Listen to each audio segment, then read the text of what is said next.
if I have a child or not, Lord, because I want you to pave the pathway for me. It has always been my prayer that if you'll just put your footsteps right in front of me, God, I will try to walk in them just as close as I can. If you'll just lead the way. And I got to that point. And y'all know the story. We went back to the conference. This was in 2018. Man, 9 years since my promise. We went back to that same conference, and that same woman of faith, she looked at me and she said, after she prayed for me in the line, she says, blonde hair, blue-eyed, chubby-cheeked little boy, I see him, Cindy, I see him. And that was in February. In April, we get a call from the woman who years earlier had been put in the place working a part-time job at the Walmart Service Center. She really worked for PCC. That I had told her why I was taking that baby stuff back. That same woman years earlier remembered vaguely this preacher and his wife who came in, and she knew who he was, and she called Cliff up and she said, I don't know why I'm doing this, but my ex-daughter-in-law's called me and said that she wants to give her baby up to a preacher and his wife, and the Lord put your name in my spirit. And I don't even know if y'all still want one or not, but here's her information. Y'all know the story. She called us. We went and met her in Lakeland, and on the way there, I'm like, could this really be? Could this really happen? Whatever, Lord. I was to the point, it's like, either way, I'm good. We meet her. We go to the baby's doctor's appointment. We see the gender reveal. God allowed me to see my boy's heartbeat. Who gets to see their adopted child's heartbeat before he's born? Not many people. And so God gave me that opportunity to see that and see how he worked out things in my life. After that appointment, I didn't hear from her. That was in August, September, October, November, December. Never heard from her. During that whole time, never skipped a beat. I never lost an ounce of sleep, never even thought about it. I said, God had gotten me to the point where I said, I am good. Well, whatever, God. If you want it, give it to me. If you don't, I am good. I'm following your footsteps. We know the story, December the 26th.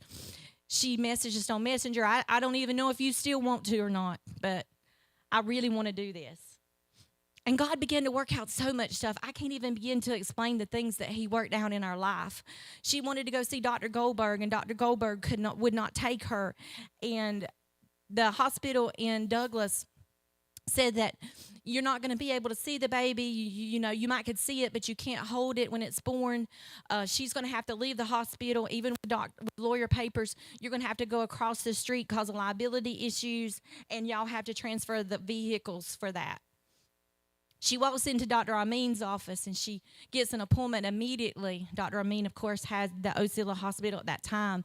And when we go to the birth of the little boy, who we were there from his first moments, his first breath we heard, they gave us our own room, our own nesting room, and the baby was immediately brought to us. They came to us, do you want him circumcised? Do you want vaccines? What do you want? We got to make every decision in his life. And I began to think about how my plan for my life did not go that direction. That was not the steps that I was wanting me to take. I was supposed to give birth to a baby. God knows I'm glad I didn't. I don't like blood. But I had a plan for my life all along. But when I got to the point and the perfect timing and the perfect place, God showed me that his plan was perfect all along. He was perfect all along. And I began to think about this story about Joseph that we are talking about today, and how Joseph, he went through some hard things. He was in that pit, and I couldn't imagine what it was like to be in that pit and for him to think that his very own brothers had put him in that pit. But you know, Joseph had to be in that pit, because there was a tribe of people who came by that needed to take Joseph to Egypt, because that was God's plan for Joseph. He had to go to Egypt, but Joseph didn't know that. But one thing about Joseph, he stayed faithful to God. He trusted him. I've never met Joseph personally, of course, but I can imagine that there may have been times that he doubted. There may have been times that he questioned. But there was a scripture in our Sunday school lesson, and it's one of my favorite scriptures, and it is paraphrased about 3 different times in the Bible. And it says, "You will be my people, and I will be your God." See, that's the God that we serve. He just doesn't want to be a God to this world. He wants to be my God. He wants to be your God. And He wants us to have a relationship with Him. And if you will, and if you'll trust Him, He wants you to faithfully trust Him. He will guide your footsteps. We know that Joseph, after he was in the pit and he was sold to these people, Potiphar bought Joseph. Potiphar was an officer in Pharaoh's guard. He was very rich. Joseph continued to trust God, and he excelled in everything that he did. It's like God's blessings was on him. And he soon became the head of the household in Potiphar's house. God was blessing him now. He had been his favored son in his own house. Now he was the head of the household in Potiphar's house. He was doing good. But then what happened to him? We know the story. Potiphar's wife kind of became attracted to Joseph, and she tried to seduce him. And it says for a lot for him that he didn't fall for her seduction. That tells you that he was a man of God. We know that his wife tricked him and falsely accused him. And Joseph gets put in prison. Can you imagine what he's thinking at this time? I've been in the pit. Lord, I thought I was doing better. I thought you was where I was supposed to be. I was being blessed, and now I'm in prison. And it wasn't just a short time that he was in prison. He was in prison from 2 to 12 years, falsely accused. In Genesis 4:11 through 8, and it says that it came to pass at the end of 2 full years that Pharaoh dreamed. And behold, he stood by the river, and behold, there came out of the river 7 well-favored kine,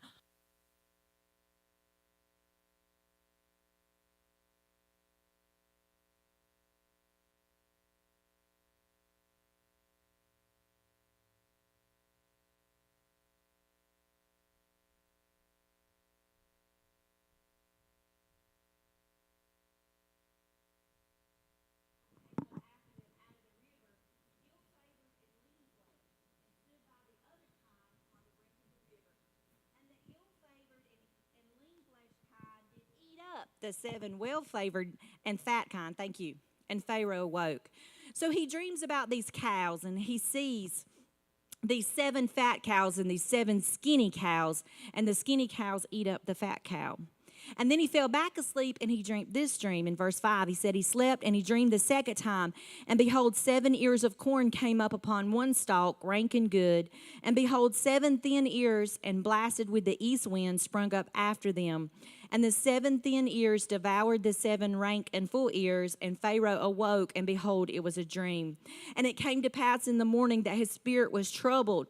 And so who did he call on? Who do you call on when you're in trouble? Think about that. He called on all the magicians of Egypt and all the wise men of this world. And Pharaoh told them his dream, but none of them can tell him what his dream was. See, when we're in trouble, we need to be reaching out to those who know God, right? Not of this world. Pharaoh was a very wealthy man. He was one of the top lawgivers of the world, and he was considered the supreme authority of all religious matters. And it became really bothersome to him that, see, they even thought Pharaoh, some of them, to even be a god himself. Now, if he was supposed to be a god himself and he's supposed to be the supreme power, how could he not understand what this dream meant? So it began to bother him very much. He needed answers. He was in a desperate situation. Now, look at those dreams. Both of those dreams contained the Nile River, which was extremely important to Egypt. Egypt was considered the breadbasket of the Roman Empire. They were very powerful in that area. The cow represented one of their pagan gods. So, remember, Pharaoh is not a man of God. The number 7 was very significant to them. He knew that this dream had some significance. He knew that he should know what this dream meant, but he didn't. But here's old Joseph. Joseph is in the prison, and he's been in the prison, and I bet he's wondering, God, why do you have me in this prison? In Genesis chapter 4, 9 through 13, there was a chief butler of the Pharaoh who the Pharaoh had gotten mad with, and he had put him into prison. And guess who he was in prison with? Joseph. And Joseph interprets a dream of this chief butler, and he tells him that the Pharaoh is going to come and get the chief butler out of prison, and he's going to execute the other guy that was in prison, that Pharaoh had put both of them in there. And exactly what Joseph told him happened. And so here we are. He promises Joseph that if he would interpret his dream, that he would help him get out of prison and he would take care of him. But as soon as the chief butler got out of prison, guess what? He forgot about Joseph.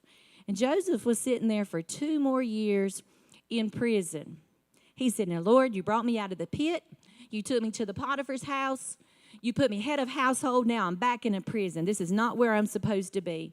I thought I was getting out. I thought the chief butler, Lord, you gave me his interpretation of the dream. I just knew I was going to get out. 2 more years passed, and Joseph's still in prison. But what happens? In Genesis chapter 4, 9 through 13, it says, then spake the chief butler unto Pharaoh, saying, I do remember my faults this day. Pharaoh was wroth with his servants, and he put me in a ward in the captain of the guard's house, both me and the chief baker. And we dreamed a dream one night, I and he, and we dreamed each man according to the interpretation of his dream. And there was there with us a young man, a Hebrew servant to the captain of the guard, and we told him, and he interpreted to us our dreams, to each man according to the dream he interpreted. And it came to pass, as he interpreted it to us, just as he said, me and he was restored into my office, and him he hanged. So here Joseph was in prison. He interprets this man's dream, and the man forgets about him for 2 years. But then all of a sudden, when the Pharaoh is desperate about needing a dream interpreted, he remembers Joseph. Oh, yeah, there was this little Hebrew servant boy who was in jail with me, and he interpreted my dreams. So what do you think happened? We thought that Joseph had been forgotten, but God had not forgotten where Joseph was. He knew exactly where Joseph was. He knew exactly where Joseph needed to be. And so the Pharaoh, now think about it, the Pharaoh's supposed to know this. You think the Pharaoh is going to call some slave boy to come and interpret his dreams? See, God had to put Pharaoh in a position where he was desperate. He knew that this dream meant something, and he didn't care who interpreted the dream, even if it had to be a little Hebrew slave boy who had been accused of sexual assault, and he still was going to call and give him the chance to interpret his dreams. In Genesis chapter 41, verse 14, the word says, and Pharaoh sent and called Joseph, and they brought him hastily out of the dungeon. And he shaved himself and gave him a change of raiment, changed his clothes. He was about to have a status change. And they brought him into the Pharaoh. And Pharaoh said unto Joseph, I have dreamed a dream, and there is none that can interpret it. And I have heard say of thee that thou canst interpret a dream, that thou canst understand a dream to interpret it. And Joseph answered him, saying, it is not me, but God shall give Pharaoh an answer of peace. And Pharaoh said unto Joseph, in my dream, behold, I stood upon the bank of the river. And he begins to tell Joseph exactly as I dreamed. In verse 19, he mentions about these ill-favored and lean-fleshed cows, and he says, such as I have never saw in all the land of Egypt for badness. He was telling Joseph, I have never seen such cows as these. Now, from this perspective, Pharaoh is looking out of what's happening into Egypt as he sees these 7 fat cows and these 7 lean cows, and all the lean cows eat up the fat cows, and all the bad ears of corn eat up the good corn, but they don't get any better, and the cows didn't get any fatter after they ate that. He said, I've never seen such like it. That tells me that Pharaoh had no way of intervening into this dream. He was just a bystander seeing what was about to happen. He was supposed to be a deity to his people, but he had no power. And Joseph in verse 25 says to the Pharaoh, the dream of Pharaoh is one. God has shown Pharaoh what he is about to do. He said the 7 good kine are 7 years, and the 7 good ears are 7 years. This dream means the same thing. This dream is one. And the 7 thin and ill-favored kind that came up after them are 7 years. And the 7 empty years, blasted with the east wind, shall be 7 years of famine. This is the thing which I have spoken unto Pharaoh, what God is about to do, he showeth unto Pharaoh. And behold, there come 7 years of great plenty throughout all the land of Egypt. He said for 7 years there is going to be plenty of everything. Verse 30 says, after those 7 years of famine, and all the plenty shall be forgotten in the land of Egypt, and the famine shall consume the land. He said after those 7 good years are going to come 7 bad years, so bad you won't even remember the good years. That's what the word says. The plenty shall be forgotten. They don't even remember that. The famine shall consume the land. And in verse 31, and the plenty shall not be known in the land by reason of the famine following, for it shall be very grievous. We're talking about a very grievous situation, a famine like you've never seen before.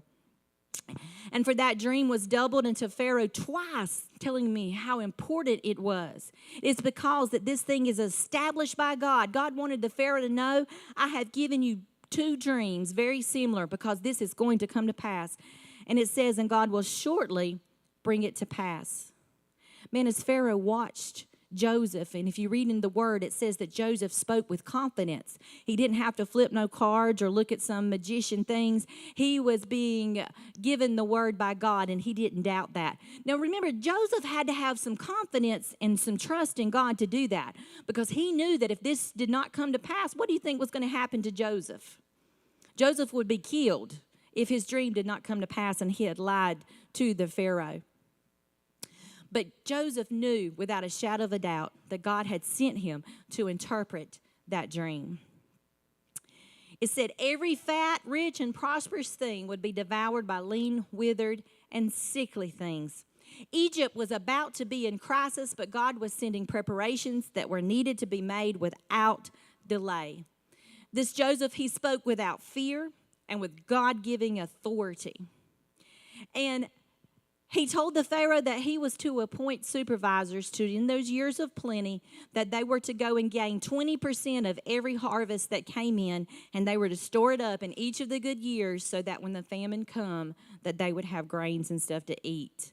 Otherwise, he gave him a very strict warning. If you do not do this, this famine is going to destroy the land. The future existence of this nation rested on the words of a Hebrew slave who had been in a pit, who had been in the Potiphar's house, who had got sent to prison just to tell this Pharaoh to save a nation about this famine that was coming. See, God knows what's going to happen. We can't even begin to understand why our lives is going in this direction, but he is an all-knowing, omnipotent God. He knows exactly where we need to be and exactly what timing that we need to be there. I mean, think about when Joseph was in the prison. If the Pharaoh had not been so desperate, he would have never listened to some Hebrew slave boy tell him about his dream. He would have never even called him, especially one who had been already accused of sexual assault. But God's plan, that's all I could think about this week. And Sister Amber and I was talking about it. And I began to think about people in our church who have been through some bad pits. They've been through some prisons, spiritually speaking. I saw some walking in today, and I saw them walking, and I could see that heavy burden on them. And all I could think about was just to be faithful to God and to trust him and to stay with him, because this pit or this prison that you're in spiritually right now, God has a purpose and a plan for it if you will just believe on him. It says when God calls and leads us, we can trust him. He's going to give us everything we need. He's going to provide us with everything that we need in order to accomplish what he's going to call us to do. In Genesis 41 and verse 37, it says, and the thing was good in the eyes of the Pharaohs and eyes of the servant, that he even says this in verse 38. Pharaoh said unto his servants, can we find such a one as this? Is a man in whom the Spirit of God is. Even Pharaoh knew there was something in Joseph. I don't know what he's got in him, but the Spirit of God is in this man without a shadow of a doubt. See, Joseph was able to influence all those that was around him just by being who he was, a true man of God. Just like you can influence everybody around you. It's not by wearing a shirt that says I'm a Christian or I go to Saving Grace, but it's by being a true man or a woman of God. You can influence a nation. It says that Joseph's faithfulness was rewarded in verse 39. Pharaoh said unto Joseph, for as much as God hath showed thee all this, there is none so discreet and wise as thou art. God has given you all wisdom. Thou shalt be over my house, and according unto thy word shall all my people be ruled. Only in the throne will I be greater than you. He put Joseph second in command to only him. And Pharaoh said unto Joseph, see, I have set thee over all of the land of Egypt. And Pharaoh took off his signet ring from his hand and put it upon Joseph's hand and arrayed him in vestures of fine linen and put a gold chain about his neck. That was a sure lot different than a shattered stripe or coat of many colors that his daddy had given him years before. He made him to ride in the second chariot which he had, and they cried before him, bow the knee, and he made him ruler over all the land of Egypt. And Pharaoh said unto Joseph, I am Pharaoh, and without thee shall no man lift up his hand or foot in all the land of Egypt. And he changed Joseph's name to that long name that you see there in verse 45. And he gave him to wife Asenath, the daughter of Potiphar, priest of On. And Joseph went out over all the land of Egypt, people bowing to him, riding in the chariot, second only to Pharaoh, when God had brought him a long way from the pit. It says that Joseph was 17 years old when he went into the pit. And by the time that he was riding in the chariots, he was 30 years of age. 13 years he had been in the pit, to the prison, to now Pharaoh's palace. It says, and Joseph was 30 years old when he stood before Pharaoh, king of Egypt. And Joseph went out from the presence of Pharaoh and went throughout all the land of Egypt. It says we can see throughout the Old Testament the Spirit of God is described and working in the lives of godly people as we see it working in Joseph right now.